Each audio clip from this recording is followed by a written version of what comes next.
रास्ते से बहुत शांति से जीती हूँ। एक सत्संग, दूसरा दीनहीनों की सेवा, यही जीवन में मेरे है और कुछ नहीं है। तो कितनी उम्र में आपके पतिदेव चले गए? पतिदेव मेरा मुंह भी नहीं देखे, शादी हुई बहुत छोटे में। अच्छा। हाँ, पति का मुंह भी नहीं देखे। आपने अपने पति का मुंह भी नहीं देखा? नहीं देखे, 5 साल की थी तो कैसे देख। उसके बाद डेथ कर गए, हम मायके ही रह गई। अच्छा। पढ़ लिख करके अपना भाई सब पढ़ा दिए, हम पढ़ करके। तो आपकी कितनी उम्र में शादी हो गई थी? 5 साल में। और विधवा कितने साल में हो गई? 8 साल में। दोस्तों, आज महाराज जी के आश्रम में दिल दहला देने वाली घटना हुई है। महाराज जी के सामने एक ऐसी वृद्ध माँ आई है जिसकी कहानी सुनकर आपके रोंगटे खड़े हो जाएंगे।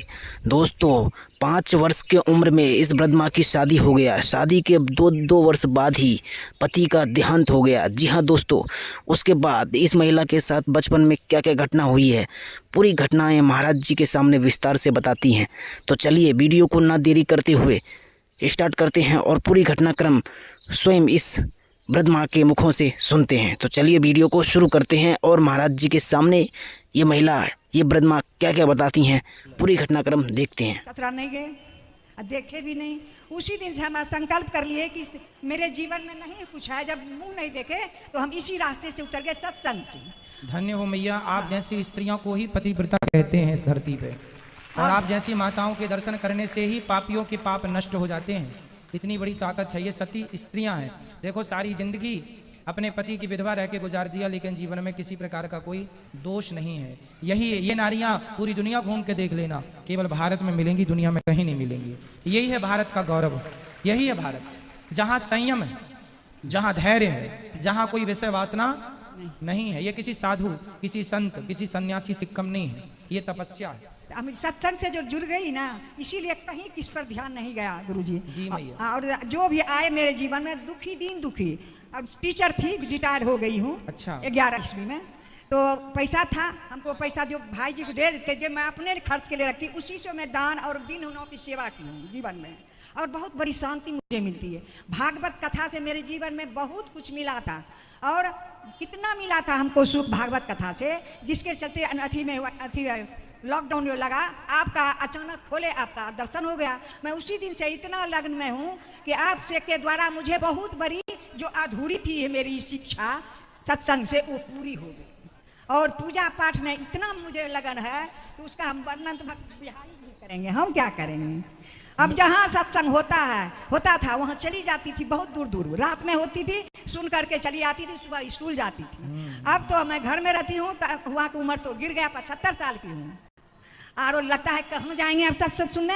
आपका जो टीवी पर खोल कर डेली कुछ नहीं, हमको कुछ है अब जो एक कथा, आपका कथा सुनती हूँ और जो आप बताए हैं उस मार्ग पर चलती हूँ। पूजा पाठ जितना विधि विधान है वही हम करती हूँ। मुझे जीवन में बहुत बड़ा सुख है कि मैं नहीं हूँ, कि विधवा हूँ और कम कोई चाह, मुझे कुछ चाह नहीं हुआ जीवन में। मेरे लिए कोई सेवा हो तो बताइए, मैं क्या आपकी सेवा करूं? कोई आप जो आज्ञा करेंगे मैं आपकी सेवा करूंगा। सेवा तो आशीर्वाद दीजिए कि इसी लगन से मेरा आशीर्वाद तो आप दीजिए मेरी माँ, उसी लगन से हम चले जाएं। और अभी जो आई हूँ इतना मैंने, आपने अपना लोक और अपना परलोक दोनों तैयार कर लिया। यहाँ आई जो हाँ आपसे मैं करवाने के लिए गोदानी।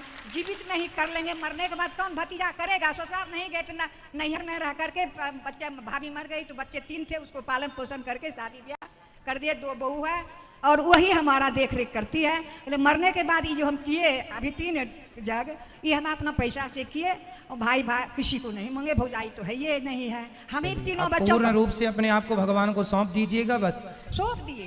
आपके कथा से तो इतना मैं प्रभावित हुई हूँ, उसका वर्णन हम नहीं कर सकते। और जब तक जीवन में रहूंगी तब तक आपकी कथा छोड़ूंगी नहीं। यही मेरा ध्येय है, मेरा विश्वास है, आत्मविश्वास। जी जी मैया, आप खुश रहें, सदा सुखी रहें। और आशीर्वाद दो अपने बच्चे को।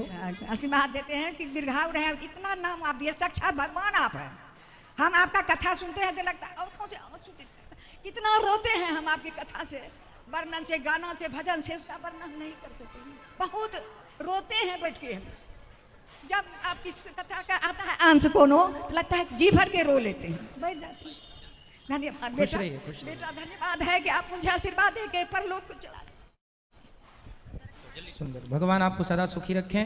आपकी बातों से हमें एक भजन की लाइन याद आ गई, वो मैं आपको सुनाऊं कि पैदल चलकर द्वारिका जाना सबके बस की बात नहीं है, ये मैया के जैसे जीवन बिताना सबके बस की बात नहीं है। कोई करोड़ों में एक महिला होती है ऐसी, जैसी ये माँ है। गौरी गोपाल आश्रम में भी एक माँ ऐसी हैं जो 8 साल में विधवा हो गई थी और वो यहाँ रहती हैं, और मैं बड़ा भागी हूँ कि मैं उनके चरण दबाता हूँ। यहाँ है वो। तो मैया खुश रहो, आप सदा सुखी रहो। बिल्कुल, आप जब चाहें ये बेटा आपका आपकी सेवा करने को तैयार है, ठीक है। इसलिए हमने आपसे पूछा था मेरे लिए कोई आज्ञा, यदि आप यहाँ रहना चाहें तो ये दास आपकी सेवा करेगा।